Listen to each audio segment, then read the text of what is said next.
আজ আমি আপনাদের দারুণ স্বাদের এগ ফ্রাইড রাইস বানানো দেখাবো। তার জন্য একটা কড়াইয়ের মধ্যে কিছুটা পরিমাণ তেল দিয়ে দিলাম। এবার দিয়ে দিচ্ছি কয়েকটা ডিম। এখানে আমি 5-6টার মতন ডিম নিয়েছিলাম। অল্প একটু লবণ দিয়ে ভালো করে মিশিয়ে নিতে হবে। তারপর ডিমগুলোকে এরকমই ছোটো ছোটো টুকরো করে ভেজে নিতে হবে, মানে ভুজিয়ার আকারে ভেজে নিতে হবে। সমস্ত ভেজে নেওয়া ডিমগুলোকে তুলে নিলাম। কড়াইয়ের মধ্যে আবারও কিছুটা পরিমাণে আমি তেল দিয়ে দিলাম। তেলটা যখন গরম হয়ে যাবে তার মধ্যে দিতে হবে আদা রসুন বাটা, আর দিয়ে দিলাম পেঁয়াজ বাটা। বেশ নাড়াচাড়া করে ভেজে নিতে হবে হালকা লাল করে।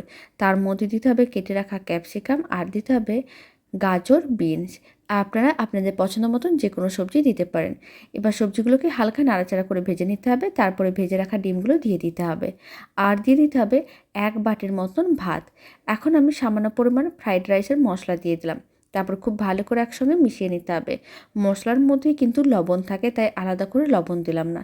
আপনারা চাইলে আলাদা করে লবণ দিতে পারেন। 4-5 মিনিট নাড়াচাড়া করে নিলেই রেডি হয়ে যাবে দারুণ স্বাদের এগ ফ্রাইড রাইস।